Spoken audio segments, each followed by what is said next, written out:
യേശുക്രിസ്തുവിന്റെ ജെറുസലേം പ്രവേശനത്തിന്റെ സ്മരണകൾ ഉണർത്തി ക്രൈസ്തവർ ഓശാന പെരുന്നാൾ ആഘോഷിച്ചു. വിവിധ പള്ളികളിൽ പ്രത്യേക പ്രാർത്ഥനയും കുരുത്തോല പ്രദക്ഷിണവും നടന്നു. വിശ്വാസത്തിന്റെ തീക്ഷ്ണതയിലേക്ക് കടക്കുന്ന വിശുദ്ധവാരത്തിനും തുടക്കം കുറിച്ചു.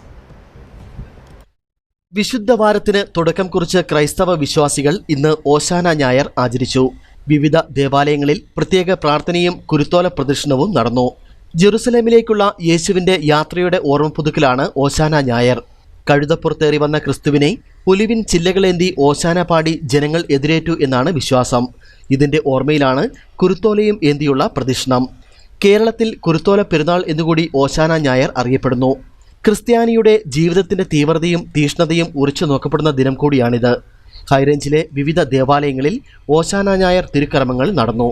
ഇടുക്കി രൂപതാമെത്രാൻ മാർ ജോൺ നെല്ലിക്കുന്നേൽ മരിയൻ തീർത്ഥാടന കേന്ദ്രമായ രാജകുമാരി ദൈവമാതാ ദേവാലയത്തിൽ നടന്ന തിരുക്കർമ്മങ്ങൾക്ക് മുഖ്യ കാർമ്മികത്വം വഹിച്ചു.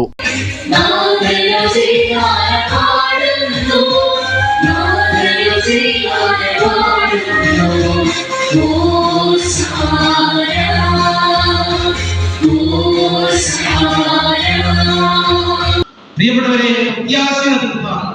തീർത്ഥാടന ദൈവാലയം സന്ദർശിക്കണം, നമ്മൾ പ്രാർത്ഥിക്കണം, നേർച്ച കാഴ്ചകൾ നമ്മൾ അർപ്പിക്കണം. ഒറ്റ ക്രൈസ്തവ പ്രധാനിയായിട്ട് വളർന്നു വരും.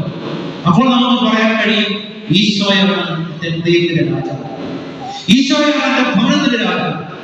ആ ഈശോ എന്ന് പറഞ്ഞ് വിശ്വസിക്കുമ്പോൾ വിഭാഗീയതയില്ലാതെ മുന്നോട്ട് പോകാൻ കഴിയും.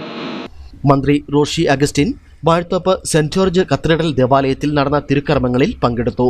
പെസഹ വ്യാഴം, യേശുക്രിസ്തുവിന്റെ കുരിശുമരണ ദിനമായ ദുഃഖവെള്ളി, ദുഃഖശനി, ഉയർത്തെഴുന്നേൽപ്പിന്റെ ദിനമായ ഈസ്റ്റർ ആഘോഷം എന്നിവയോടെയാണ് വിശുദ്ധ വാരാചരണം സമാപിക്കുക. News desk, Idukki vision.